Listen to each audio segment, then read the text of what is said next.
All right, welcome to the Software Speakers Show, a show designed to help engineers become better communicators. Today, I have the pleasure of interviewing Mr. Adam Carlson. Adam is, by day, he's an aerospace engineer, so he's very smart, you know that much. Mechanical as well, engineering. And by night, he does 3D printing, and he learns even more about electronics, as if he couldn't get enough during the day. He dabbles in it at nighttime. So without further ado, let us welcome Adam. Welcome to the show. Well, thank you, Jaime. And we won't speak Spanish right now. He speaks very good Spanish, but we'll save that for the end of the interview. And I think it'd be nice for him to tell us actually how he got, how he acquired that skill as well. But I'm going to start out by asking what I ask all my guests. What got you involved into engineering? What was the moment? Where were you? How old were you? Why? At what point in your life did you decide that's what I want to do? Oh man, that's one of those things that, you know, it might sound corny, but I was about 5 or 6 years old. As a kid, I used to love to draw airplanes, and I was in my grandparents' house, and I had just shown him a picture of an airplane that I drew, and he turned to me and says, "You know, you'll make a great airplane designer someday." And I remember turning to him and saying, "Well, people do that?" And he looked at me, you know, I can only imagine as an adult now, you know, receiving that type of question. His response was, "Well, sure, how do you think airplanes are designed, right? You know, come on, hey, Billy, what?" You know, but for me, that was kind of an inspiring moment. And Perfect. Really, throughout the years, I had a lot of opportunity to participate in aerospace. I've always had an affinity to try and figure out why things work. You go ask people as a kid. So my grandfather, he ran an auto repair shop, and I always used to go around taking things apart. I wasn't always that good at getting them together that young, and I think that was a little frustrating at times for people around me. And I always used to steal pens and pencils and graph paper, and Nice. you know, I was always drawing something, always kind of you know, I had this weird hybrid of hands-on with an idea of trying to make something better. And then by about age 12, I, through some family friends, was introduced to an individual named Doug Combs, who ran a restoration shop for aircraft.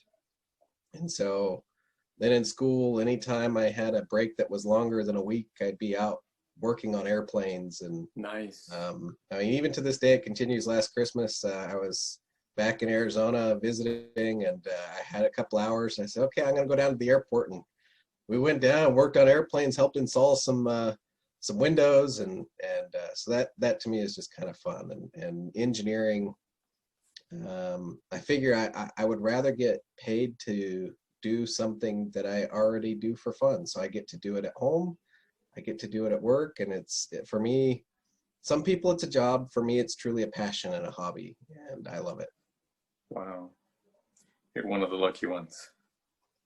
I do consider myself lucky. I have a lot of fun, and I have a 7-year-old son, and I fear that he is following in my footsteps. We will see if he understands the social ramifications of that. Maybe once he gets into high school, he'll comprehend there may be some social ramifications, but it's all good. I survived. And you did very well, apparently. Okay, great. So that got you into engineering and into specifically aeronautics. What was it, though? Most people would stop there, right? Most people would say, okay, I'm an engineer. I got my job. I'm living my dream. What made you go into the writing space? Oh, so, you know, engineering for me is kind of, it's really a license to learn, right? You're given a set of skills in college that teaches you how to research problems and understand and adapt, and for me, really kind of stoked that creativity and desire to learn. And so along the way, I have this really weird and eclectic hobby of radio control submarines. Nice. And you don't hear about those. You hear about planes, but not submarines. Yeah, and the great thing was is during college, I had this great internship that actually paid pretty good money. And so I could buy a lathe and a few other things and got into this hobby. And it was fantastic because it allowed me to have a physical expression of all of the theoretical things that I was being taught in school. The level of complexity of these types of devices are on the complexity of like a radio control helicopter. But the nice thing is unlike a radio control helicopter, as soon as it takes off from the ground, it has a limited life, whereas a submarine, you spring a leak and generally, well, you got to go swimming and get wet and pull it up. You might replace a few electronics, but it's not all that bad. So in this hobby, you would find people that had this wonderfully elaborate mechanical claptrap that was never reliable because it's operating in these hot, humid, corrosive conditions with chlorine and water coming in from time to time. And I looked at that, and as a kid, I always had this desire to get into a basic stamp, but we never had enough money for things like that. And so that desire was never really fulfilled. And I'm in college, and now I'm surrounded by a bunch of people that are of diverse backgrounds. And I reached out to some of my friends that were in the EE program, and I said, hey, I want to replace some of these controls that are mechanical with electronics. And they said, what you want to do isn't that hard, but we really don't have any time to help you. And, I might have heard that for, I don't know, 5 to 8 years. And I finally said, well, they said it wasn't that hard. So how hard could it be? I'm not going to say it was easy, but I'm not going to say that I don't still have a lot to learn. But I jumped in, and I started with a little PIC Kit 3 and a PIC 18 board. I forget what the flavor of it was, and had some fun. Got into my experience in programming before that was in MATLAB. So jumping from MATLAB to C was a bit of a stretch in learning, but got pretty well along with that. And then there's a website that I used to follow called Microcontroller Central. Okay. And the editor there, Rich Quinnell, he said, hey, if there are any topics that you'd be interested in seeing, please write us, let us know so that we can try and get some of these topics written. And so I wrote him and I said, hey, Rich, it would be really great to see a topic on EDA tools, what you can get for free, what you can get for kind of, low cost, and, what is the difference between like a low cost tool and a very high cost tool. We went back and forth, and he said, that's a really great idea. I really like it. So when are you going to write it? I said, no. You don't understand. I want to consume the content. I do not want to create the content. And he coaxed me along, and he said, look, let's just give it a try. Let's see how it works, try it out. And so I wrote my first blog post, and it apparently did pretty well. And he came back and he said, okay, so when's your next one? and it kind of took off from there. The site ended up, in this day and age of advertising funding sites, it didn't meet some goal at some point in time along the way. And so that site went away, but along the way I said, well, you should reach out to a couple of the other editors, and you do great in writing. Tell them I sent you, and along the way I ended up meeting Max Maxfield, who you've interviewed before, and is a blast. And so he and I hit it off, and I started writing under Max, and then probably 3 years back or so, he reached out to me and he said, hey, we have a position coming open. It's this part-time editorship, and I think you should put your name in. And wow, I said, I don't know. That's just, and he coaxed, and so, that came about. And it's been just this really fun journey to, you throw yourself into something that you're a little afraid going into it, because here I am, I consider myself a hobbyist in electronics even to date, but I'm not sure I know any engineer who practices a hobby at a low level, so for me it's a hobby, but I think I have 3 or 4 oscilloscopes of various flavors around here, 4 or 5 logic analyzers. Wow. And for me, it really became a lot of fun. And the other part of it that drove it was the opportunity to meet new people, which then encouraged more growth and learning and exposure to different ideas. And so that's how I got into it. And what I found is it's kind of this self-sustaining relationship between what I do for work and what I do for fun. I learn a little bit more that encourages me to begin to apply it. Then I might write about it. And when I go to write about it, you know, for me, there's this kind of fear of, well, if I'm going to put something out to other engineers, I have to make sure it's technically accurate. Mm-hmm. So that drives me to go and research it even more and make sure that the information that I'm putting out is accurate. Then I get to bring it into work. And I remember one day I'm sitting in this meeting, here I am generally doing mechanical design, and we're reviewing some test results, and we have this raw signal analysis that we're working with. And I look at it, I said, oh, there's a signal that's riding on top of the signal. They said, oh, no, you don't know what you know. You don't know anything. And I said, no, there's this periodic signal.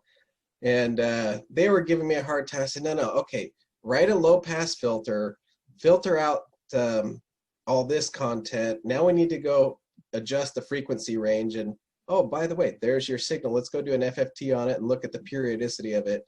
Oh yeah, look at this. This periodicity ties into some of the, you know, I deal with a lot of rotating hardware. So knowing the RPM and seeing a signal show up at a certain RPM and Wow. frequency, and everybody looks at me, well, you're just a mechanical guy. How do you know this stuff? Oh, it's my hobby. You're just a mechanical guy. What are you in there?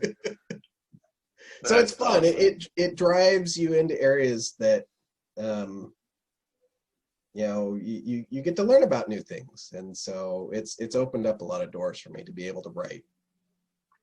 That's great. That actually leads into what I was going to ask you next, was what do you think has been the biggest benefit of you moving into writing? So I remember I went for a job interview once, and I had down that I was a writer. And the interviewer, he looks at this and he says, oh, so you know how to write then? Well, we don't find people like you all that often. Right? And I think, as you've talked before, this, you know, with the series that you're trying to do, the efforts of, you know, being an engineer and being able to communicate. What I find is, in my line of work, I'm going to say that maybe 30% is my technical talent and 70% is my ability to go out and communicate that. I can have the best idea in the world, but if I can't communicate that idea to somebody, if I can't help them see the same vision that I have, then really my idea has no value.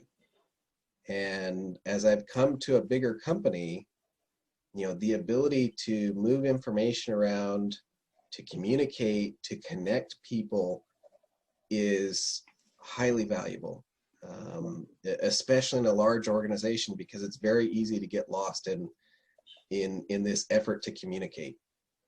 And so that's really where I find the benefit. Writing gives you a framework to understand a little bit better how to communicate. For example, you're going into a big presentation.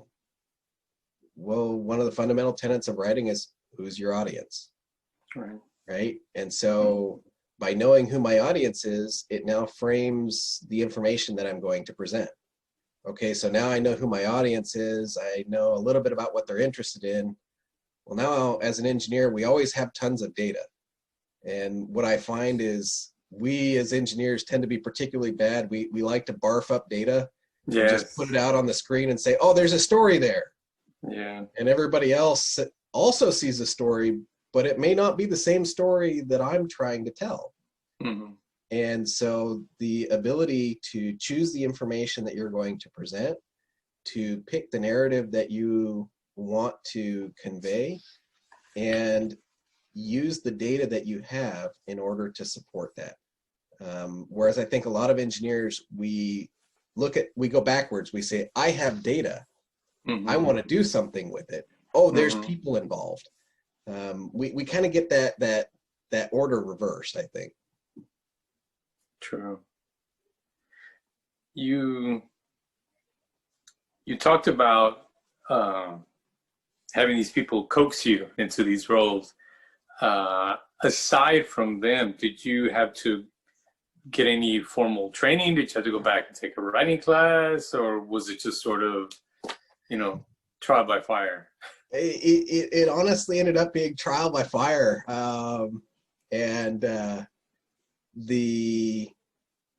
But then once you do it, what drove me is to do it better, right? And so you look at something, and one of the things for me, I enjoy verbal communication a lot more. Okay. And so when I go to edit something, I literally read it out loud. Does this flow? Would I have ever said anything in that fashion? And I'll change my writing substantially based upon when I'm reading through it. If you are able to read it out loud and it sounds good, generally that puts you on a pretty decent path. Then you have to worry about, does the logic make sense? Am I putting forward the argument that I'm trying to support? I was grateful for some of my college professors and even high school teachers that, I'm sure they would not have believed that I'd ever become a writer. But, the things that they taught, I think sometimes when you're in school, the exercise of the principles that they're trying to teach you are in this contrived scenario. And you don't really get that opportunity to apply them in real life, if you will. And okay. So later on, when you have those moments to begin to go out and try and apply those things, you come to recognize, oh, that's what they were trying to tell me about. So some of it, it's, you're reteaching yourself the memories of what they had taught you from years before, and coming to a realization of why they were trying to say that. If only they'd explained that. I don't think I could remember anything from my high school or college writing classes. But. Okay. So what would you say then to somebody who tells you, communication, that's for the sales guys, that's for the marketing guys, I'm an engineer, I'm smart, I don't need to know how to do that? What would you say to them? So I wouldn't even just say this to engineers. I would say it to anybody who tries to say, I only need to know this much, and put on a set of blinders. I think it's important for us to at least have a willingness to consider something from somebody else's perspective. And I think that's really what I see a lot of times in engineers is we want to say, well, I am really good at this, and I'm only going to focus on that because I'm really good at it. And it is very hard for us to jump out of our comfort zones. And I think a lot of times that is one of the greatest impediments, is that we have to go and jump out of our comfort zone to be able to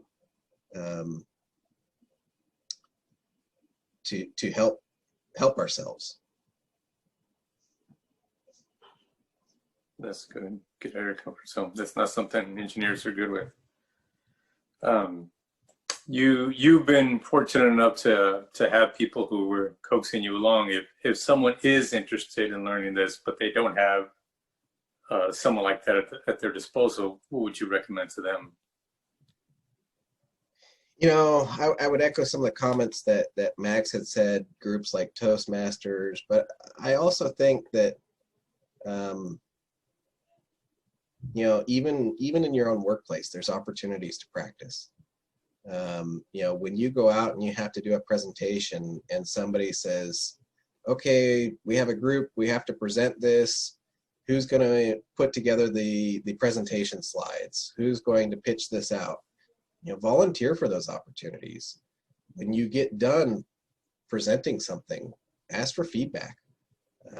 And sometimes that's the hardest thing that you can ever do, right? Mm-hmm. To expose yourself and say, I want to get better.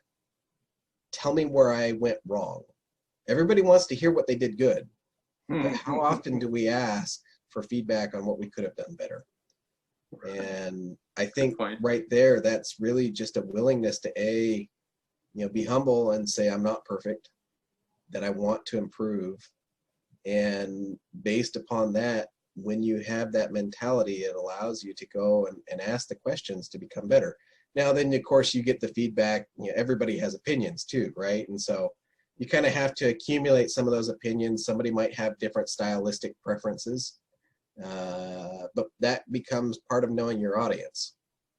And okay, now I'm going to present it in front of this particular individual. They may have key words that they don't like to be said. Does that mean that you're a bad person if those are words that you often like to use? No. It's just you have to recognize that person has a sensitivity, and if you want your message to come across, sometimes it's like having a single black dot on a large piece of white paper. Right. Yeah, you have 95% or even 99% of that paper is all white, but all you see is the black dot. And I think sometimes that's just as important in communication, is recognizing those areas that people will have some sensitivity to. If you're trying to get a message across and you keep using a word that person either doesn't relate to, has an aversion to that particular word or phrasing, your message could be completely fantastic, but it won't have the effect that you were trying to achieve. Okay. So I guess it goes back to what you said earlier, know your audience, right? Understand what they're sensitive to. Well, that's good. So let's shift a little bit now from the technical to the personal. Do you have any, I'm curious, I've never met anybody who had remote control submarines. Have you got any you can show us real quick?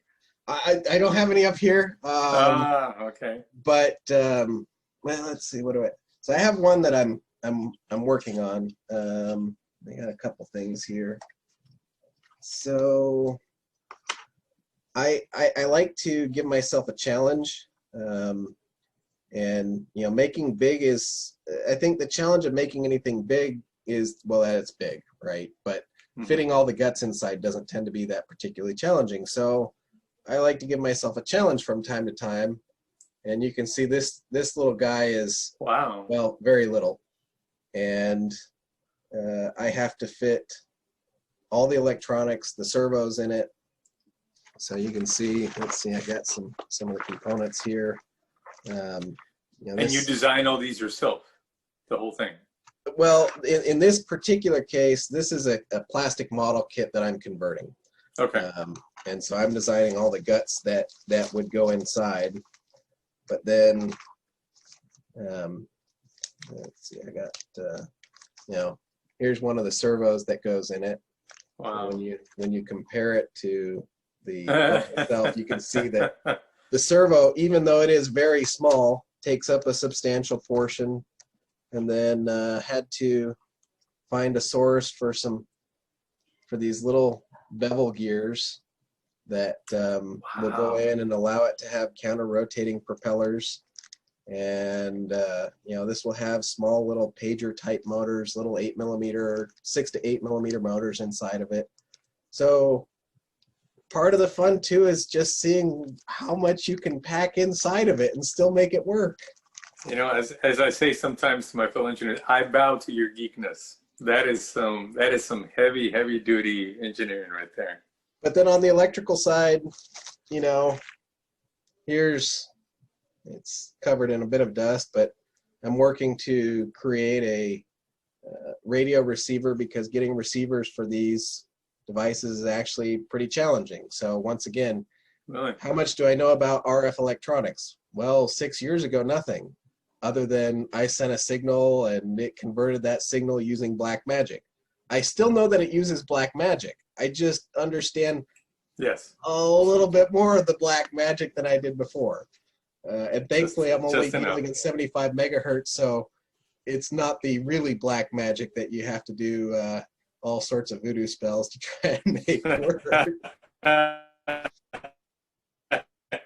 Have been harmed in the creating of this submarine. That's right. You talked about your 7-year-old son. Does he get excited when he sees you taking one of these out to test it, or is he just? Oh, Oh, he very much. You know, he has a love of creating things, and so I think that's good. one of the things that for me, you know, is kind of interesting, and I see it in him, is I'm an engineer, but I really consider myself a design engineer. And somebody said, well, what's the difference, right? It's all engineer. You're just putting something in front of it. And in reality, for me, it's actually very different. I kind of consider myself an artist. Nice. And so for me, design is the art, and engineering is the set of tools that I use to validate that art. Some people will paint on a canvas. Some people will use photography, or they'll sing as their form of art, or they'll play piano. For me, my art is taking what's in my head, using it to solve problems, and then using the engineering tools to refine those solutions. And so that's why I'm passionate about it. It really is an art for me. I've been known to, well, I'm generally a night person anyway, so I stay up late thinking about these problems. But then I go to bed and I still can't go to bed. I'll lay in bed for hours. And then when I finally do fall asleep, I'll wake up in the middle of the night realizing that I'm dreaming about whatever problem was keeping me up. And but for me, it truly is a passion, and it's a lot of fun. And it's fun to see in my son that he has some of those similar aptitudes. Maybe he chooses another path, but it's fun to get a view a little bit. I remember how people used to talk about me as a little kid, and I never comprehended it. So it's kind of neat to step back and hear those same things, but directed towards him. And I kind of now understand, well, why people were frustrated with me from time to time, as well as, you know, elated in some of those successes. I've come home plenty of time to find something completely taken apart and strewn about, and oh man. And your wife looks at you and goes, it's your side. That comes from your side of the family. It's your fault. Well, there's worse things he could have inherited from you. So that's, curiosity is not a bad thing.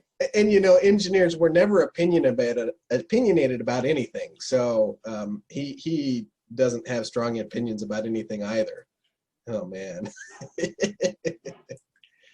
Okay, all right. Now let's shift again from submarines to Espanol. Tell me again how you learned Spanish, because that is another very unique feature. I haven't interviewed anyone yet who speaks Spanish.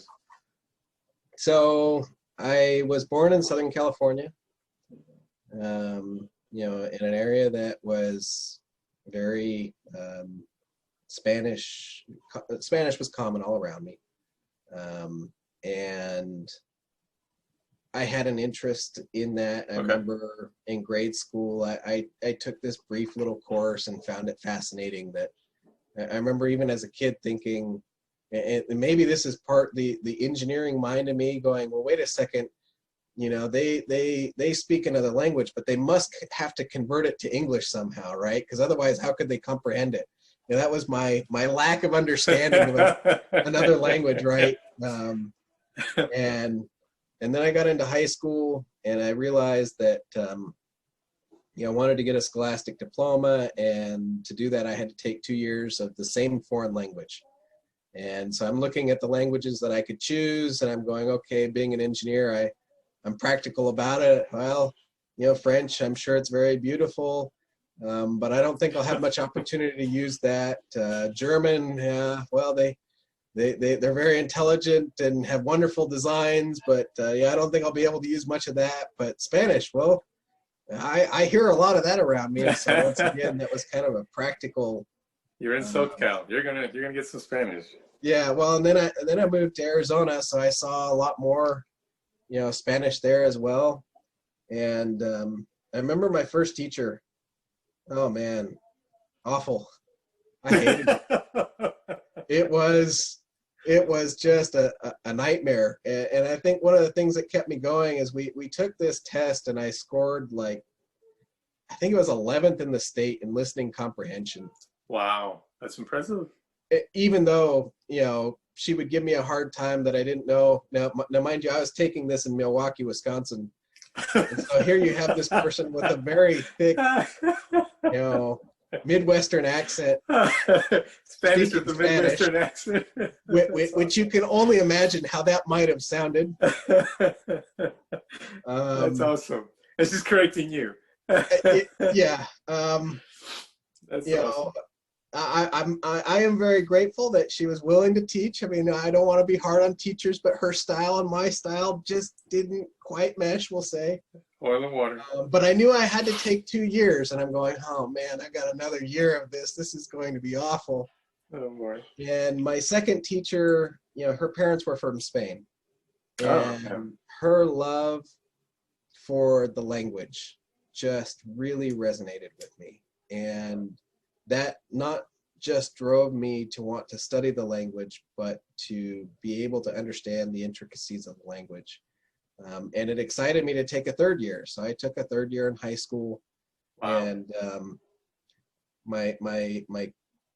the people that studied with me, they were particularly frustrated about me because the language came naturally. I do my homework. My class was right after lunch, and I'd do my homework in the 10 minutes between when I ate my lunch and going to class. I'd turn it in, and I had a 99 in the class, and they're just like, "How do you do that?"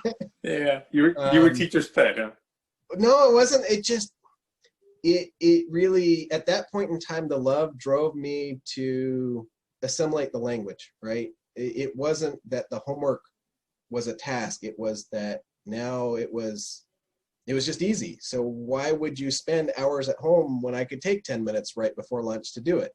Right. And then from there, with my church group, I had an opportunity to spend 2 years living in Venezuela. And you know, that was something that I hold near and dear to my heart. The people there were very wonderful people. The government is, we'll say, substantially challenged. But I think the thing that I really came home from that experience with is you would see people that lived in these tin shacks. They call them ranchitos, and you know, they had dirt floors. They had nothing, and yet they were happy.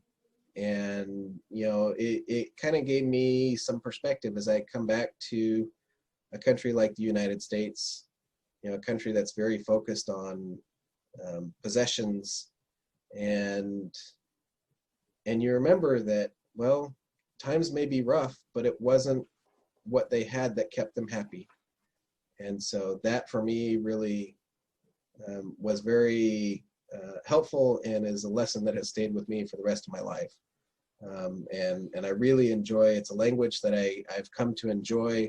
I continue to study it, and when I retire from engineering, I'm determined to go back to school and study linguistics, because I really love how words, they'll mean something today, but 10 years from now, 100 years from now, that very word will change.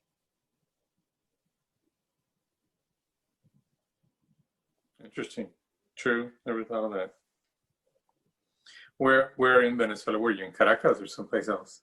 I was in the, oh man, now you're going to make me think about how to say the words in English from Spanish. So I was say it in Spanish. Estuve viviendo en el oriente de Venezuela, entonces estoy en unas cuantas ciudades, ahí en Puerto La Cruz, que queda así el noreste, pues. Estuve en otras ciudades así del sur, Puerto Das, San Félix, El Tirito, y viví ahí, a ver, viví en 6 ciudades, y pude conocer a mucha gente, y disfruté mucho de ese tiempo. Very nice. I'm not going to translate any of that. I'm going to leave that as a challenge Anybody who's listening, if they really want Oh to know man. what you said, they'll Well, look that up. and you're gonna make it worse because that part of Venezuela is not known for its most beautiful accent either. They eat letters and combine words. I remember I was with this gentleman. He and I were talking to a guy that was doing some maintenance on the house, and I'd only been in country probably about 3 months. And we're sitting there listening to this guy, and I'm just kind of nodding my head because I cannot. Venezuelans are known for speaking very, very fast. But this guy was from the island of Margarita, and that is an island that's known for speaking even faster and with a more horrendous accent. And we get done Nice. talking to this guy, and I look at this other person that's with me. He was from Valencia, and I say, "Oh yeah, I didn't understand half of what he said." He said, "Well, you're doing just about as good as I did because I couldn't understand him either." So if a native can't understand them, you're all right. Oh yeah, one of my favorite stories. We're sitting there and we're talking with this guy, and he says, "Me fui al mal," which is translate, "I went to the bad." We're kind of looking at one, al mal. Sí, me fui al mal. We're lost. We're thinking that we're just maybe it's our gringos or accent or something that we're just missing something here. And finally, he gives us a clue that he says, "Oh, sí, llevé mi barco al mal." I took my boat to the bad. It's like, oh, okay. Te fuiste al mar. Ah, sí, me fui al mal. He was saying that he went to the ocean as opposed to the bad, but they changed letters, and instead of saying things like they pick up a little bit of the Portuguese influence from Brazil. Where I was at, they don't say helado, they say helao, pescado. Helao, yes. Pescado. So that D gets dropped. Another thing that we saw, even to the point in writing, bacalao, is they mute S's. So instead of saying "Cómo estamos," they say "Cómo estamos." And so we would even see that written without the S's. Even written that way. But I will admit, beautiful. So I'm laughing because. Go ahead. Go ahead. I was going to say I'm laughing because I am familiar with this. So you'll hear this with other Spanish speakers. I'll pick this up from Cubans or Puerto Ricans or Dominicans. I think it's just funny that you're poor you had to learn this the hard way firsthand. Well, that whole Caribbean Spanish it's all known for its own various flavor of very fast letters being dropped, changed, and but my favorite Spanish accent of all, and I'm sure that the Spaniards are going to dispute this, but those from Bogota, by far, they have the best accent. Okay. I love it. It's kind of this sing-songy, rhythmic accent, and a lot of fun to hear. And I remember one time, when I was down there, I could imitate a pretty good accent from Bogota. And my friend and I, we were walking, and this was actually just shortly after 9/11. And this lady, she was probably about 100 feet away, and she is just yelling, and we weren't comprehending what she was saying. She was so upset, and she gets about 10 feet away, and I realize she's yelling at me. She is upset at me because you can find people that are fair-skinned and lighter colored hair in Venezuela, but finding somebody that they call them ojos claros, clear eyes. That was the dead giveaway that I was from North America. And she was just, ustedes los norteamericanos, mala gente, and saying other words that I shouldn't say. And so you can find people with clear eyes in Bogota. There's a lot of people that had European descent there. And so she gets close to me, and I'm kind of debating what do I do? How do I diffuse this situation? Because it would look really bad if a North American had to defend himself against an older lady that weighs all of 100 pounds. That was out of the options. And so I turned to her, And I said, uy, mi hermana, ¿por qué me hablas así? Yo vengo de Bogotá. Oye, yo no te puedo entender. ¿Por qué me gritas así? Ah, lo siento, hermano, no sabía.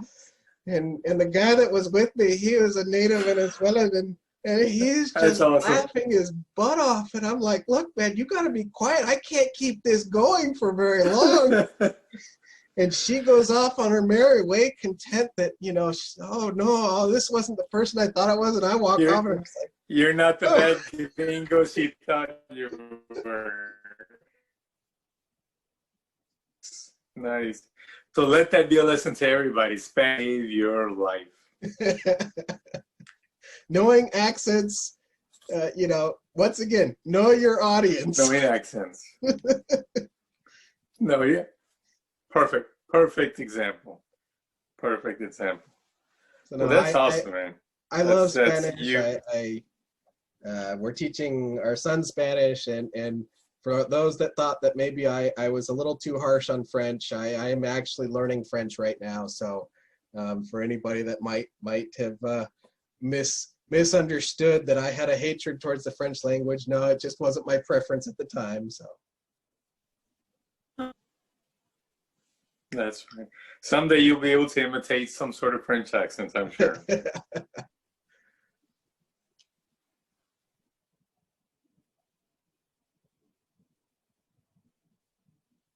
Be respectful of your time. I do appreciate all the information you give me. This is good stuff.